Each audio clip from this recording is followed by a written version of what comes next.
Assalamualaikum warahmatullahi wabarakatuh. Halo semuanya, perkenalkan nama saya Putri Amelia dari kelas 12C pada jurusan bisnis di SMA Muhammadiyah Tarakan.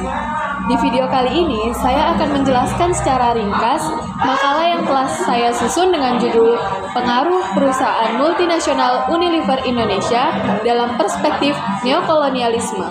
Makalah ini membahas tentang bagaimana Unilever sebagai perusahaan multinasional berkembang di Indonesia dan dampaknya terhadap perekonomian Indonesia, serta bagaimana perspektif neokolonialisme melihat fenomena ini. Saya awali dengan latar belakang. Perusahaan multinasional seperti Unilever memiliki peran yang sangat besar dalam perekonomian Indonesia.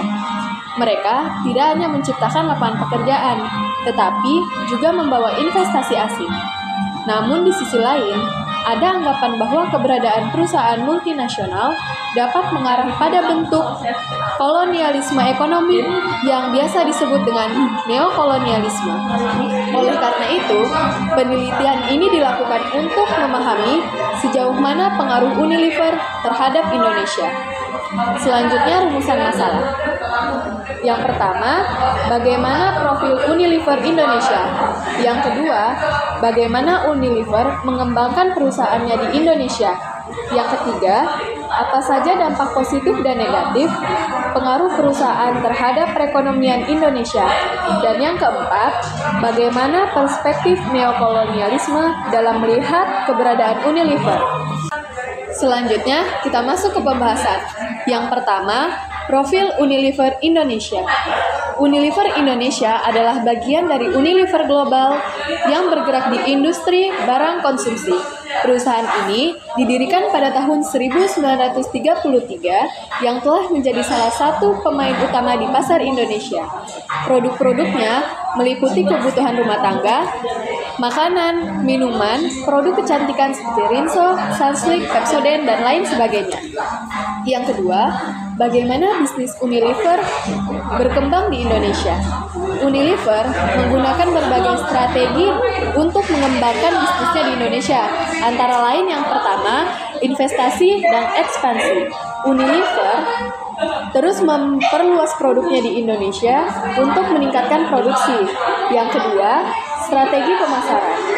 Menggunakan iklan yang menarik dan promosi yang agresif agar produk mereka dilihat dan diterima luas oleh masyarakat. Yang ketiga, kemitraan dengan UMKM.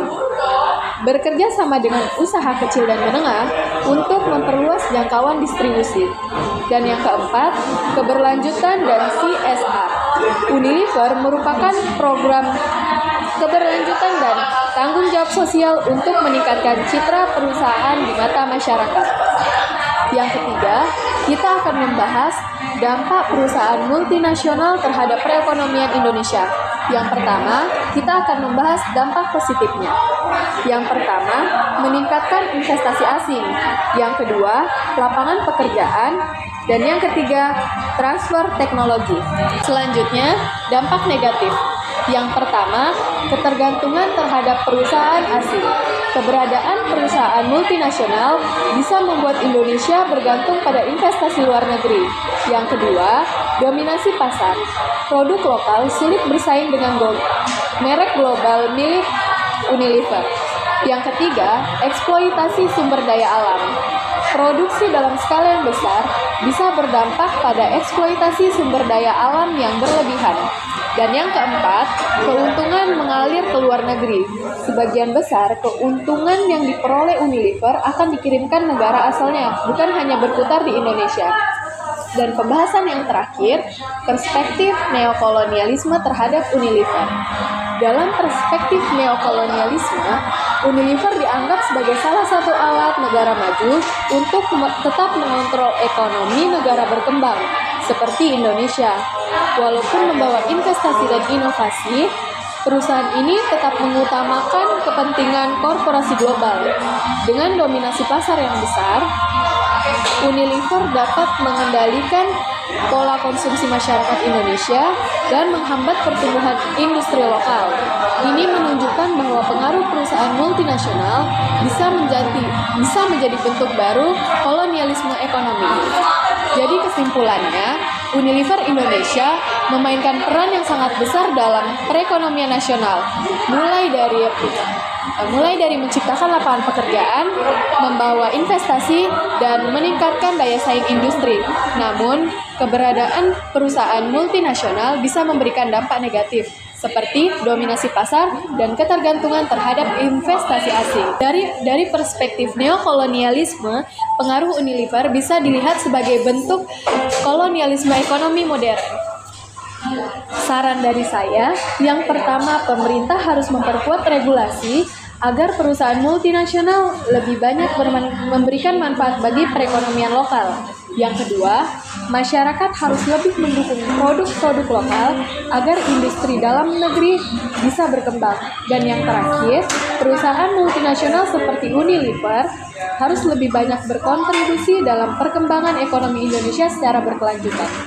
Sekian dari presentasi singkat tentang makalah yang telah saya susun dengan judul Pengaruh Perusahaan Multinasional Unilever Indonesia dalam Perspektif Neokolonialisme. Semoga video ini bisa menjadi wawasan baru bagi teman-teman sekalian. Terima kasih telah menyimak. Kurang dan lebihnya mohon dimaafkan. Nun wal qalami wa mayaskurun fastabikul khairat. Wassalamualaikum warahmatullahi wabarakatuh.